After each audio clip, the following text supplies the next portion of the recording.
என்னோட friend சர்க்கிள்லயும் converted Muslims இருக்காங்க.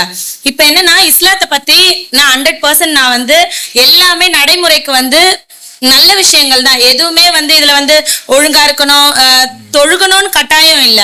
நீங்க இறைவன் ஒருவன் நம்பினா போதும், அதுல இருக்கிறத ஃபாலோ பண்ணுங்கன்னு சொல்லியிருக்காங்க. யாரும் திணிக்கல. இப்போ 2 விதமான கேட்டகரிஸ் இருக்காங்க. இதுல என்னோட சிஸ்டர் இன்லாவும் அவங்க ஹஸ்பண்டும் என்னன்னா இறைவன் ஒருத்தன் நீங்க மனதளவுல நம்பினா போதும் அப்படின்னு சொல்றாங்க. என்னோட ஃப்ரெண்ட் சர்க்கிள் என்ன சொல்றாங்கன்னா, நீங்க நம்பிட்டீங்க 100% நீங்க நம்பிட்டீங்க, உறுதிமொழி கொடுத்துட்டீங்க, அடுத்த கட்டத்துக்கு வாங்க, இஜா போடுங்க. அதெல்லாம் ஏன் திணிக்கிறாங்க? இதை ஏன் திணிக்கிறாங்க? இது திணிக்க சொல்லி குரான்ல இருக்கான்ற ஒரு சந்தேகம் எனக்கு. அவ்வளவுதான். சரி, அக்கா என்ன கேக்குறாங்கன்னா, 2 தரப்பா முஸ்லீம்களே 2 பார்ட்டு தெரியுது. ஒண்ணு என்னன்னு கேட்டா, இறைவன் ஒருத்தன்றதை ஒத்துக்குங்க, அவ்வளவுதான், முடிஞ்சு போச்சு, அதுக்கப்புறம் நீங்க எப்படி வாழ்றீங்களோ வாழுங்க அப்படிங்கிற ஒரு கேட்டகரி. இன்னொருத்தவங்க இப்படி இருங்க அப்படி இருங்கன்னு சொல்லி என்ன கட்டாயப்படுத்துறாங்க. இது எப்படி அப்படின்னு சொல்லி கேட்கறாங்க. இறைவன் ஒருவன் என்பதை ஒத்துக்கொள்வது இஸ்லாத்துடைய பிரதான அம்சம், அதுல மாற்று கருத்தே இல்லை.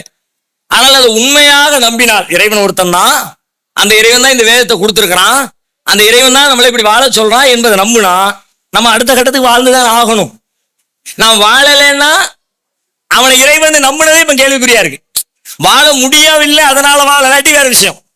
நான் வாழவே முடியல, இப்ப இறைவன் என்ன தொலை சொல்றான், எனக்கு தொலை முடியல, தொழுகைக்கான வாய்ப்பு இல்லை, சூழல் இல்லை, அதுக்கான உடல் உறுப்புகள் கூட இல்லை, ரொம்ப பலவீனத்துல, நோய் நொடியில, இயலாமையில அப்படி நான் கிடைக்கிறேன், அது வேற கேட்டகரி.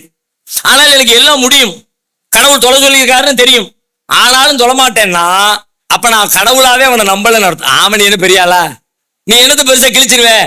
இப்ப கடவுளை கடவுளாக நான் நம்பலன்னு அர்த்தமாயிரும். நெசமா கடவுளா நம்புனா கடவுள் என்ன சொன்னாலும் அப்படி வாழத்தான் வேணும். ஆனா அது குறித்த கட்டாயப்படுத்துவதற்கோ இப்படித்தான் இருக்கும் அப்படி உலகத்துல யாருக்கும் அதிகாரம் இல்லை. நீங்க டிசைட் பண்ணணும்.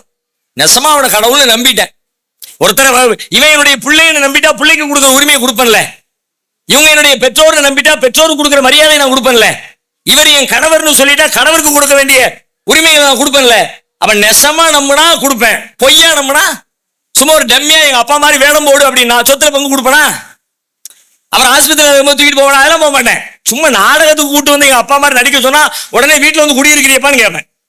அப்ப பொய்யா நம்புவதும் நெசமா நம்புறதுக்கு இடையில வித்தியாசம் இருக்கு. நீங்க நெசமா நம்புனீங்கன்னா அந்த நம்பிக்கை உங்க வாழ்க்கையில வெளிப்படட்டும், இல்ல அந்த நம்பிக்கையில கொஞ்சம் ஆட்டம் கண்டு இருக்குன்னா நம்ம வாழ்க்கையில வெளிப்படாது. நிறைய முஸ்லீம்களை பாருங்க, இஸ்லாமிய வாழ்க்கை இல்லாத எத்தனை முஸ்லீம்களை பாக்குறீங்க?